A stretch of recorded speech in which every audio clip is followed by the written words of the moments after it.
For centuries, the universe was a closed book, its stories already written. For centuries, the universe was a closed book, its stories already written. Explanations for the cosmos, for life, for truth itself, were found not in the stars, but in ancient texts. In the pronouncements of religious authorities, and in traditions passed down through generations. To question this established order was not merely an intellectual exercise, it was a profound existential risk. The world was not meant to be investigated. It was meant to be accepted. In this medieval framework, the Earth sat motionless at the center of a perfect, unchanging cosmos, a worldview inherited from Aristotle and sanctified by the Church. Knowledge was not a journey of discovery, but a legacy to be preserved. Truth was not sought, but received.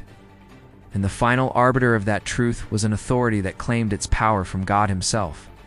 The universe was a cathedral of divine design, and its blueprints were not to be questioned by mortals.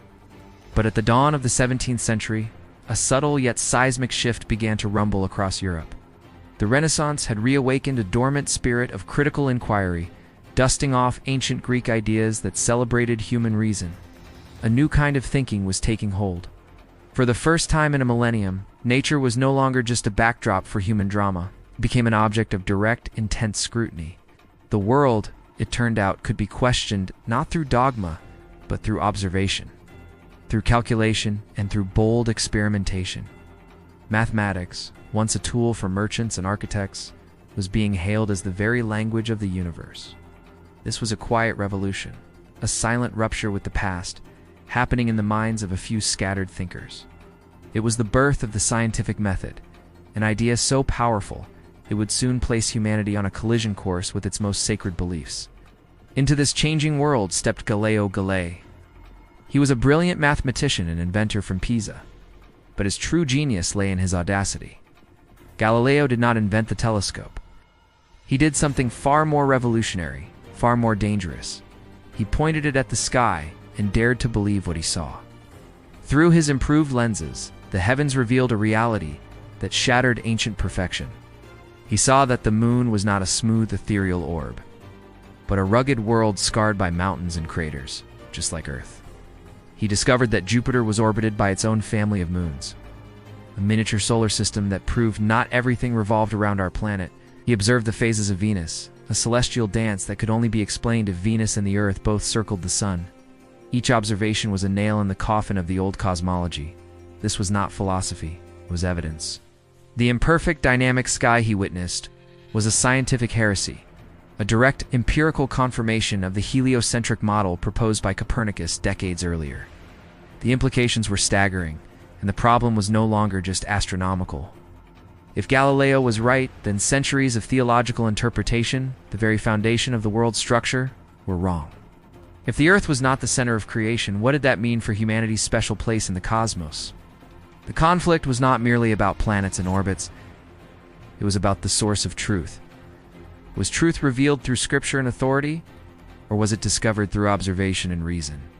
For the Church, the stability of society depended on a shared, unquestionable worldview. Doubt was not a tool for learning. It was a contagion, a political threat that could unravel the entire fabric of authority. To challenge the heavens was to challenge the powers on earth.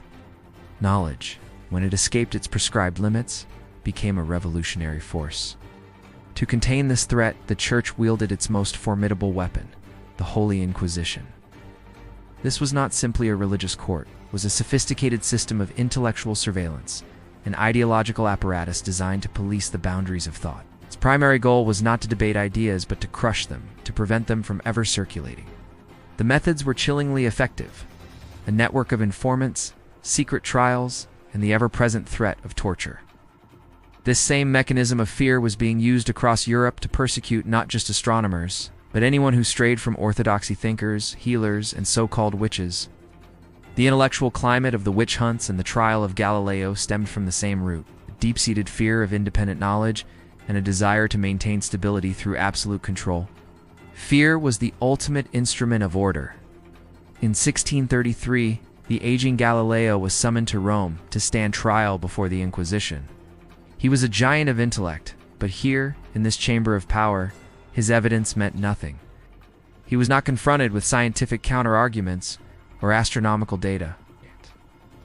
He was confronted with dogma, with scripture, with the unyielding weight of authority. Observable truth was swept aside, replaced by the demand for obedience. Faced with the threat of torture and a painful death, Galileo made a choice for survival. He knelt before the tribunal and publicly recanted his life's work, declaring that the earth did not move. It was one of the most tragic moments in the history of science, a mind forced to deny the evidence of its own eyes. The church had won. A great silence was imposed on science, a warning to all who dared to question. Galileo was silenced, but his idea was not.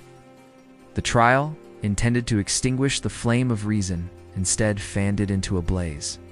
By forcing a choice between faith and empirical fact, the conflict ironically accelerated the very separation it sought to prevent. The scientific method, now baptized in the fire of persecution, had been inaugurated as an independent path to knowledge. There was no turning back. Thinkers like René Descartes and Isaac Newton would build upon Galileo's foundations, constructing a new vision of a universe governed by mechanical laws, a universe that could be understood through human reason alone. The Enlightenment, an entire age dedicated to reason, liberty, and progress, was just over the horizon. Science was becoming an autonomous practice, free from the dictates of theology. Modern reason had been born. Galileo's trial, therefore, is not a dusty relic of the past. It is a story that echoes through the centuries, resonating whenever critical thinking is portrayed as a threat, whenever new knowledge challenges established power, and whenever inconvenient truths are suppressed in the name of stability. The struggle for intellectual freedom is not a single battle won long ago, but a continuous historical achievement that must be defended by every generation. The relationship between science and political power remains a complex and often fraught negotiation. This conflict still matters profoundly because it reminds us that the right to seek truth, to ask questions, and to challenge authority is never permanently secure. The story of Galileo Galilei is not just about astronomy. It's not just about the sun and the earth. It is about the fundamental human right to ask questions. It is about the courage to look at the world with our own eyes and to trust what we see, no matter how unsettling the truth may be. It is the story of our long, difficult, and ongoing journey out of the darkness and into the light. If this documentary expanded your view of the history of science and reason, share and subscribe to the channel for more in-depth content like this.